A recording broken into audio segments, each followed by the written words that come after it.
So friends, today we are going to see about the lecture abortion. So first we'll see the definition of abortion. So abortion is the termination of pregnancy before viability of the fetus before 22 weeks or if the fetal weight is less than 500 gram. So when the abortion occurs spontaneously, the term miscarriage is often used. So it generally occurs in 10 to 15% of all pregnancies, and 60% of them occurs as incomplete abortion, and septic abortions occur in 1.4 to 0.6 of 100,000 spontaneous pregnancy losses, and the possibility of threatened abortions occur in 30 to 40% of pregnant women. So now we'll see what are the etiology of the abortions. So first we have the chromosomal abnormalities such as trisomy, monosomy X and triploidy, which account for 50% of early abortions. The endocrine causes include progesterone deficiency. So progesterone is a pregnancy maintaining hormone. So in case of progesterone deficiency, there is possibility of abortions between 8 to 12 weeks. Other endocrine causes include diabetes mellitus and hyperthyroidism. And there is occurrences of maternal infections which may lead to abortions, which include Mycoplasma hominis, ureaplasma, cytomegalovirus, and toxoplasmosis. And any reason which might cause acute fever may induce abortion. So these are the basic etiology for abortion. There are chromosomal abnormalities, endocrine reasons, and maternal infections. And other causes include drugs and environmental causes and trauma, then maternal anoxia and malnutrition, and other immunological causes like diseases like SLE, antiphospholipid antibodies, and histocompatibility differences between the mother and the father, other uterine defects, nervous and psychological complications, and other idiopathic reasons like unknown reasons which might simply cause abortion.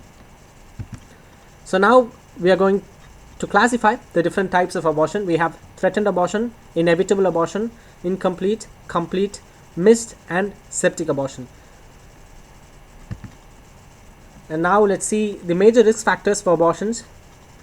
There is increasing parity, increasing maternal age, when there is a short interval between pregnancies, and in case of excessive caffeine consumption.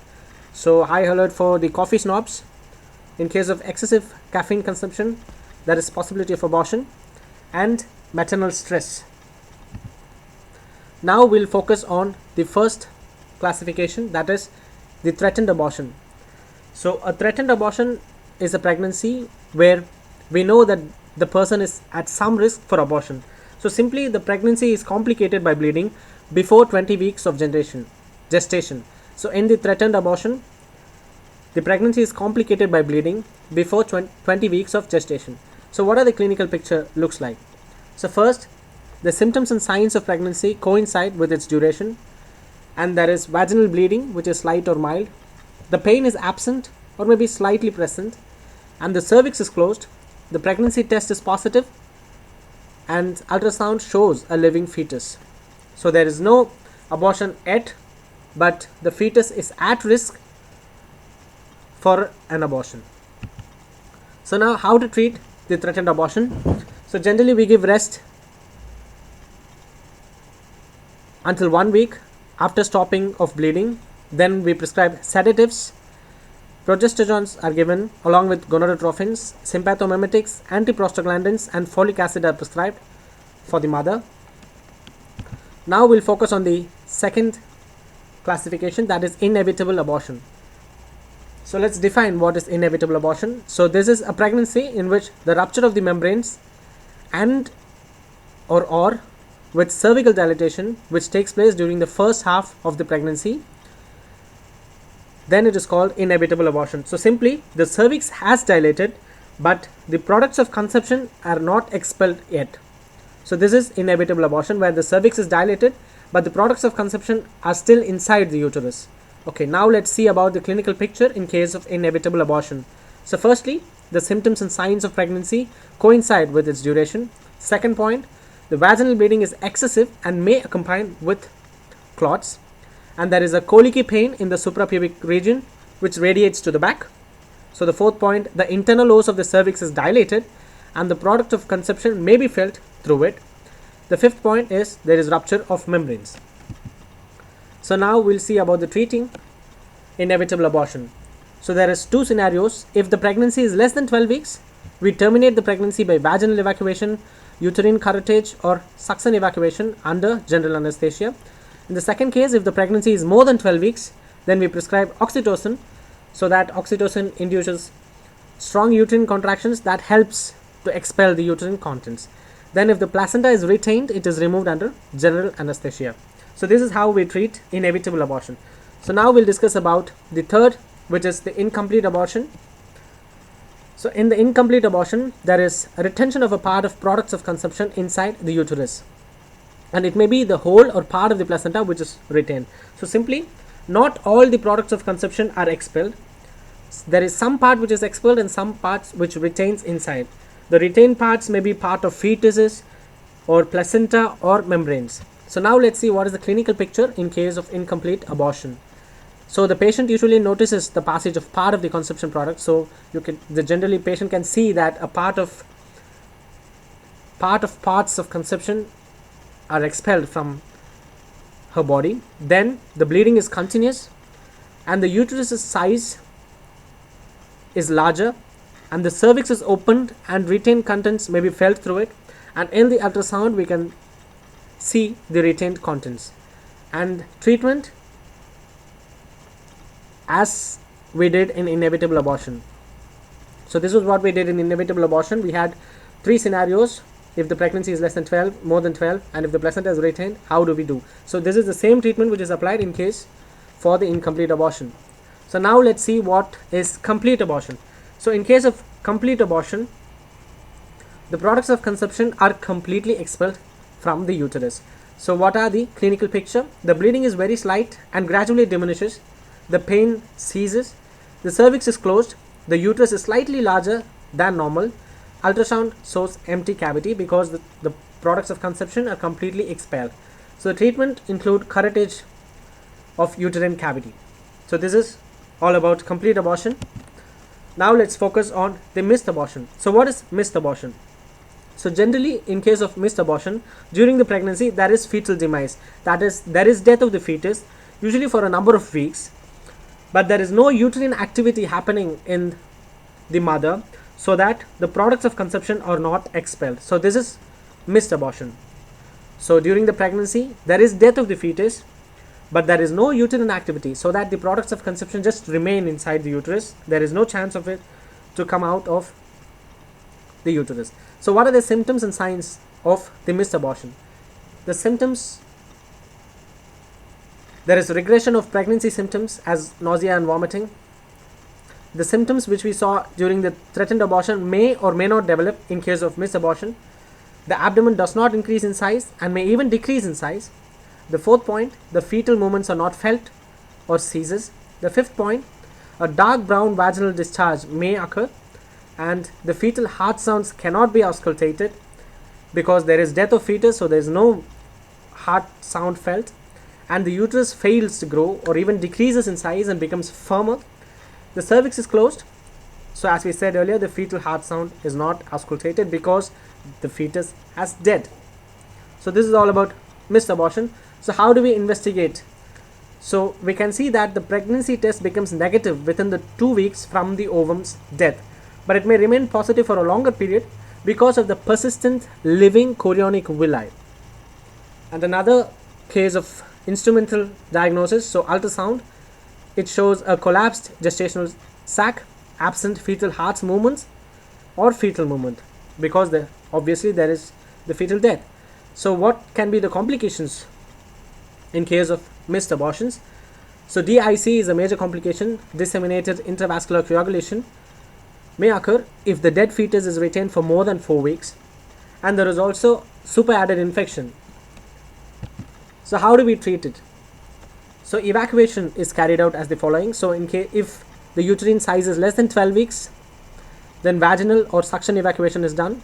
If the uterine size is more than 12 weeks, we prescribe prostaglandins given intravaginally, especially prostaglandins E2 intravenously, and intra or extra amniotic PGF2 alpha.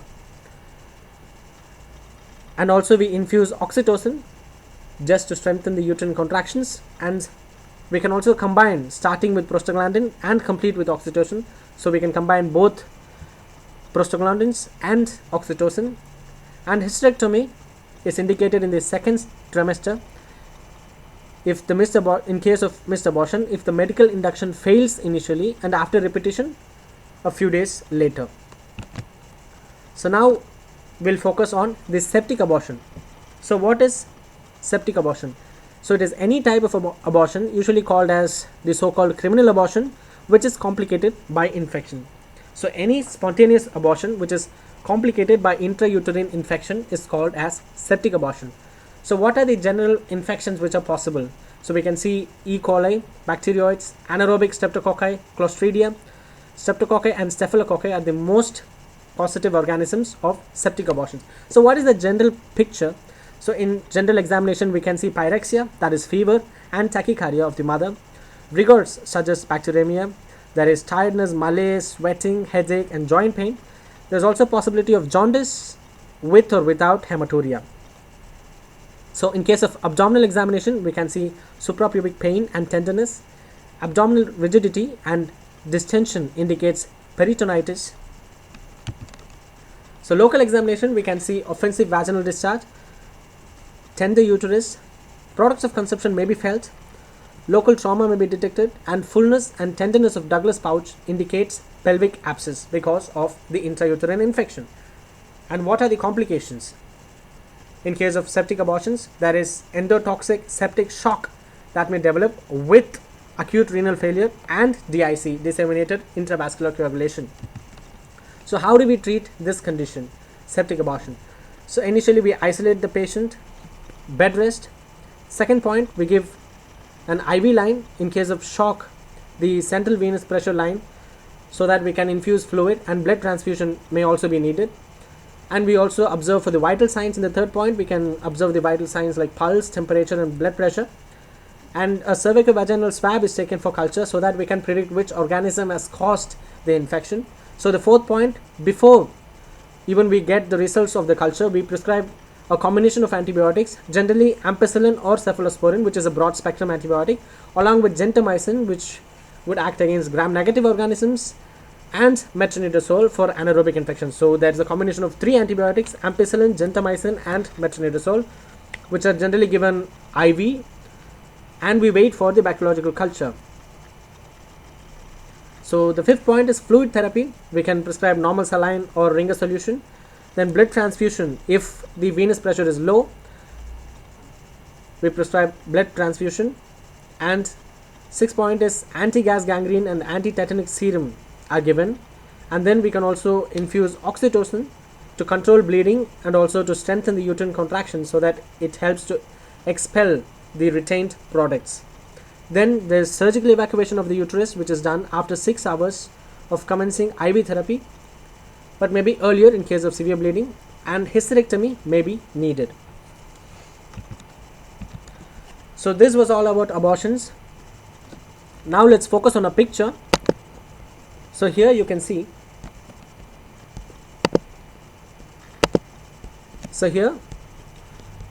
you can see the different types of abortion which takes place. The first, we have the threatened abortion, which is signaled A. The A signals the threatened abortion. Here you can see this is the sign of threatened abortion, where you can see the pregnancy is complicated by bleeding. So here you can see the bleeding that happens, but the fetus is still retained inside the uterus. There is a living fetus. So the B, here we can see the inevitable abortion, where there is dilation of cervix, which you can notice here. The cervix has dilated to a certain extent, but the products of conception, which is these products of conception, are still retained. There is no expulsion of the products of conception. So the first A was threatened abortion. I just write T here. So this is threatened abortion. The B is inevitable abortion. I just write I to just denote inevitable abortion, where there is dilation of cervix, but the products of conception are still inside the cavity. So here you can see C here, which is incomplete abortion. So we can see half of the products have expelled from the uterus. So here you can see there is dilation of cervix, there is bleeding, and half of the products have expelled through the cervix and some of them are still retained inside the cavity. So this is incomplete abortion. So this is D. I'll just write incomplete. I'll just write IN just to know that this denotes incomplete abortion. So this D here is, so here you can see the expelled product. So the complete, this is just the complete abortion because we can see the complete products of conception, POC, products of conception are completely expelled. We can see the fetus and membranes, everything has come out of the uterus. So this here is complete abortion. I just write C here just to see this is complete abortion, where we can see the all products of conception have expelled. And the last is E here, which is a missed abortion. So we can see the cervix is not dilated but the fetus has officially been dead. Since there is no uterine activity, the products of conception still remain inside the uterus. So this is missed abortion. We can see the cervix is not dilated, so the product of conception is still inside the cavity. It cannot just come out. So this is missed abortion. So I just denote M here for missed abortion. So this is all about different types of abortion. This is a picture. So first one, as we said, this is a threatened abortion where the fetus is still alive but there is a risk of abortion. And second one is inevitable abortion, and C here denotes incomplete abortion, so half of them are retained inside. So D here is complete abortion where the complete products of conception have been expelled, and D here and E here denotes missed abortion where the fetal death has occurred but it is still inside the uterus. So this is all about abortion.